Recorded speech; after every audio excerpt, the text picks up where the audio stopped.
Assalamualaikum warahmatullahi wabarakatuh. Hello everyone, my name is Azahra Edimon.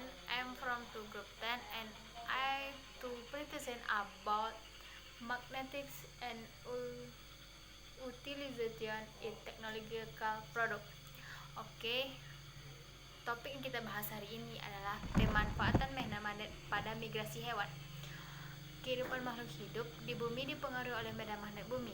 Medan magnet bumi adalah daerah di sekitar bumi tersebut yang dipengaruhi oleh gaya magnet.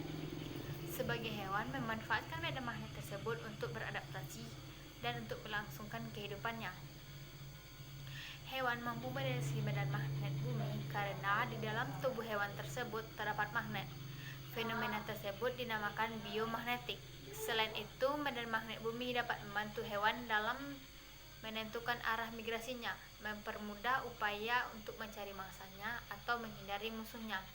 Migrasi hewan adalah upaya hewan tersebut melakukan perpindahan tempat pada musim tertentu untuk mempertahankan hidupannya. Yaitu yang pertama yaitu migrasi burung. Seperti yang kita ketahui, pemanfaatan medan magnet juga dimanfaatkan oleh burung, yaitu contohnya saja burung elang dan burung merpati pos. Pada zaman dahulu, orang dahulu memanfaatkan burung merpati pos tersebut untuk mengirimkan surat, di mana orang dahulu tersebut mengirimkan surat dengan bantuan dari burung tersebut, karena burung tersebut tidak akan salah alamat karena di dalam tubuhnya terdapat magnet yang dapat ditarik atau yang dapat dimanfaatkan oleh orang dahulu untuk mengirimkan suratnya. Pada zaman dahulu juga dilakukan percobaan di mana burung merpati tersebut dipasangkan magnet di kepalanya sehingga burung tersebut tidak menentukan arah gerak atau menentukan arah yang ia tuju lagi, karena magnet yang ada pada tubuh hewan tersebut ditangkap pula dengan magnet yang diletakkan di kepalanya, sehingga gaya medan magnet bumi tidak dapat ditangkap oleh tubuh merpati tersebut. Selanjutnya yaitu migrasi ikan salmon. Ikan salmon juga dapat kembali ke air tawar setelah ia berenang jauh ke lautan, karena sungai memiliki medan magnet tertentu sehingga ikan salmon dapat kembali ke sungai tersebut karena adanya medan magnet. Ikan salmon bermigrasi dengan cara bersamaan atau dengan cara bergelomboran. Ikan salmon bermigrasi untuk mencari makan, mencari tempat bertelur, dan lain sebagainya. Yang ketiga yaitu migrasi kura-kura. Penyu juga migrasi kura-kura atau penyu. Penyu juga memiliki cara untuk bermigrasi, seperti yang telah kita bahas sebelumnya. Pada hewan sebelumnya, ia bermigrasi dengan cara bergelombolan. Tetapi beda dengan penyu. Penyu bermigrasi dengan cara tersendiri atau sendiri-sendiri. Pergerakan penyu dalam bermigrasi bertujuan untuk mencari makan dan mencari tempat yang lebih hangat untuk dia hidup. Karena penyu lebih suka tempat hangat untuk ia berkembang biak, makan, dan lain sebagainya. Yang keempat yaitu migrasi lobster berduri. Lobster duri mampu merasakan medan magnet bumi untuk memandu migrasi yang dilakukan dari lepas pantai Florida menuju lautan lepas yang lebih hangat dan tenang di setiap akhir musim gugurnya. Oleh karena itu, pada tubuh lobster duri tersebut memiliki magnet.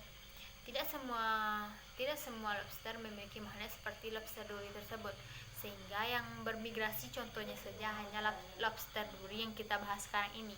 Selanjutnya yaitu magnetism in the body of bacteria atau magnet yang berada di dalam tubuh bakteri. Oke, kita kenal banyak bakteri yang kita kenal, tetapi tidak semua bakteri memiliki magnet di dalam tubuhnya. Pada tubuh sebagian bakteri terdapat komponen magnet yang disebut magnetosem. Magnetotik bakteria merupakan kelompok bakteri yang mampu melakukan navigasi dan bermigrasi dengan memanfaatkan medan magnet. Sebagian besar memiliki flagel yang berfungsi sebagai penyokong atau pendorong dari magnet, pendorong tubuh dari bakteri tersebut. Jadi kesimpulan yang kita dapat yaitu yang pertama, migrasi burung. Burung bermigrasi dengan memanfaatkan medan magnet yang terdapat di kepalanya, yaitu contohnya saja pada burung elang dan burung merpati pos. Selanjutnya yaitu migrasi ikan salmon. Ikan salmon bermigrasi karena adanya medan magnet yang ada pada sungai tertentu, sehingga salmon ini bisa bermigrasi dan kembali ke sungai tersebut setelah ia jauh berlayar atau jauh berenang menuju lautan. Yang ketiga yaitu penyu. Migrasi penyu. Penyu memiliki migrasi berbeda dengan hewan lainnya karena penyu bermigrasi dengan cara soliter atau tersendiri. Oleh karena itu, penyu ini bermigrasi pada musimnya dengan cara sendiri, tidak bergerombolan untuk dia mencari makan ataupun tempat tinggalnya. Yang selanjutnya, lobster duri. Lobster duri bermigrasi dengan tujuan untuk mencari makan di setiap akhir musim gugur, dan juga lobster duri ini bermigrasi dengan cara bertujuan untuk mencari makannya. Dan yang terakhir yaitu bakteria. Seperti yang kita kenal, kita banyak mengenal bakteri, tetapi tidak semua bakteri yang terdapat medan magnet di dalam tubuhnya.